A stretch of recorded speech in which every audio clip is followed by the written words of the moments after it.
In locking up migrants, there's money to be made. The most aggressive immigration enforcement regime in recent history has the private detention industry seeing dollar signs, and the race is on to ramp up migrant detention capacity by opening new centers or reopening closed ones. Incidentally, I'm in Leavenworth, Kansas, standing in front of one planned private detention facility whose projected reopening has been so divisive it is now on hold. But more on that later. Let's back up. Let's recall that the Trump administration has a publicly set goal of deporting 1 million migrants annually, and it is throwing a lot of money at that target.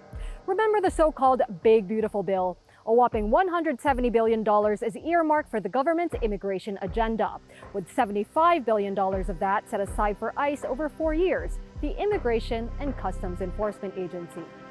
The budget that just passed makes ICE the largest federal law enforcement agency in the United States, and its budget is now bigger than most countries' entire military budgets.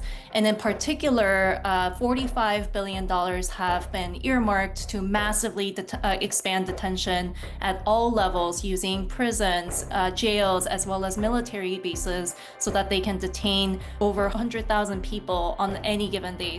And recent statistics have shown a steady upward swing of detention since Trump returned to office, according to the Transactional Records Clearinghouse. That's a data research organization.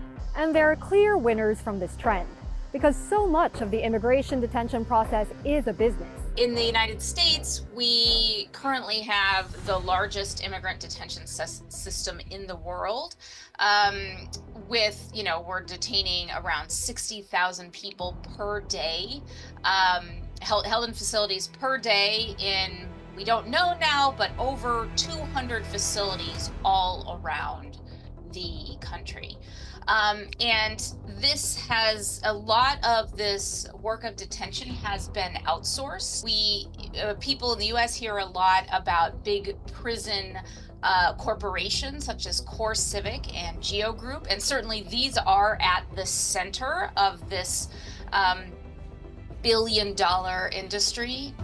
Looking at the private immigrant detention industry, CoreCivic and the Geo Group are names that come up a lot. They're the two most dominant players in the private prison and immigration detention industry. The scale of the current government's ambitions means that there's an opportunity for companies like CoreCivic and Geo to supercharge their bottom lines. Both companies saw their stock soar when Donald Trump was re-elected in 2024 in anticipation of the business that would be generated as the president sought to deliver on his tough on immigration campaign promises. For the second quarter of this year, CoreCivic said its ICE-related revenue alone is up 17% to nearly $177 million year on year. The Geo Group has swung to an almost $30 million profit in the second quarter from a $32.5 million loss last year.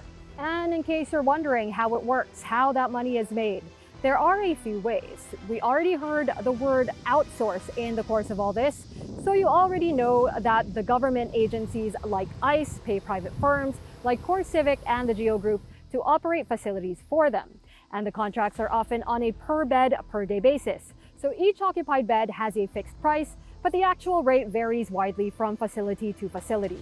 The Department of Homeland Security estimated total direct costs of $157.20 per day per adult per bed for the fiscal year of 2024. Critics, and they use the term broadly here, I mean people who object to Trump's mass deportation agenda, the idea of detaining migrants, the concept of private detention in itself, a combination of some or all of those things. They are worried that with all this increased detention capacity, supply will end up generating demand. When there is an immigration detention center in an area, more immigrants are likely to be detained. This really creates perverse financial incentives to keep people incarcerated, whether it's local governments with shrinking budgets or private prisons looking to profit.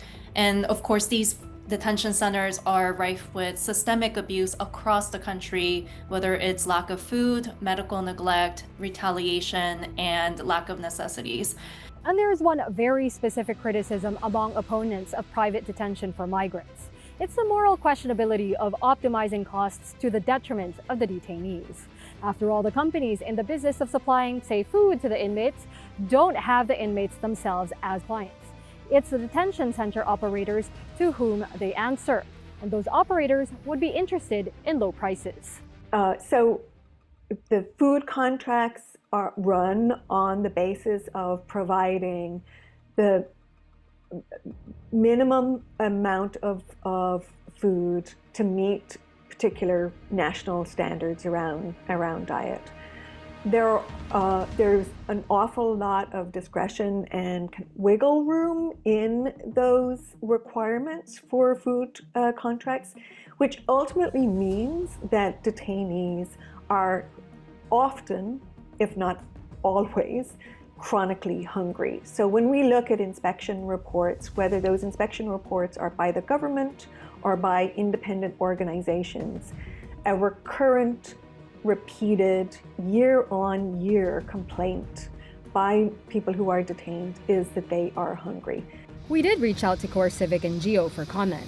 We did not hear back from CoreCivic, but Geo had this to say. We're proud of the role our company has played for 40 years to support the law enforcement mission of U.S. Immigration and Customs Enforcement.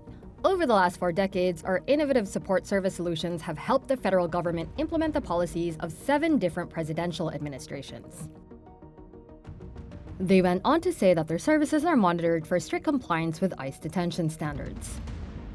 But around the country, the push to expand space to detain migrants has left many communities divided as to whether they want such detention centers in their own backyards. Proponents argue that whoever hosts them can reap economic benefits in the form, for example, of hundreds of additional jobs. But opponents have protested against private detention centers all over the country. Which brings us back here to Leavenworth. This is the Midwest Regional Reception Center, a previously shuttered CoreCivic facility that the company is trying to reopen. But a permitting problem led to it being unable to do so, at least for now. Just a quick summary of recent history. Opened in 1992, CoreCivic's Leavenworth facility shut down in 2021 after a Joe Biden-era executive order that directed federal agencies not to renew contracts with private prisons. But that also followed years of serious allegations plaguing the detention center. The American Civil Liberties Union of Kansas even wrote a letter to the White House warning that CoreCivic Leavenworth was dangerously understaffed, poorly managed, and incapable of safely housing its detainee population. Stabbings, suicides, and even homicide have occurred with alarming frequency in the last year, with weapons, drugs, and other contraband now a common occurrence. Fast forward to today. CoreCivic is now trying to open that facility as the Midwest Regional Reception Center to house ICE detainees in a federal contract worth $4.2 million. But the city of Leavenworth has now sued CoreCivic, saying that the company is trying to resume operations without getting a special use permit required under city rules. A Kansas district court has issued a temporary restraining order barring CoreCivic from housing detainees without the permit, a requirement that CoreCivic is contesting. Bottom line for now is that CoreCivic can't open the detention center just yet. But the battle lines of opposition and support have been drawn in Leavenworth, and perhaps unsurprisingly, they fall along partisan lines. Pat Proctor is a Republican Kansas state representative and supports reopening the facility, also for economic reasons. The plan is to detain illegal immigrants that are awaiting deportation back to their country of origin or third countries. I love that mission because, first of all, it's 300 jobs for local folks. It's also, tons of revenue for the city. It's sort of frustrating that we're all ready to open, and 3 Democrats on the city commission don't like Donald Trump, so they're suing to keep it shut down. And Pat Proctor is not the only one who says he sees the benefits. At a time when we have a stagnant population, businesses are closing, some are opening, but for the most part, we're not growing as a community. This is a nice win. It would bring, I think, just over $16 million in revenue in, where those folks are going to be living in our community, spending money in our community. You have 300 jobs at an average salary of $60,000, and that's a lot of revenue that would come into our community to be in restaurants or buying in some of our retail establishments, or spending money in our facilities or our stores.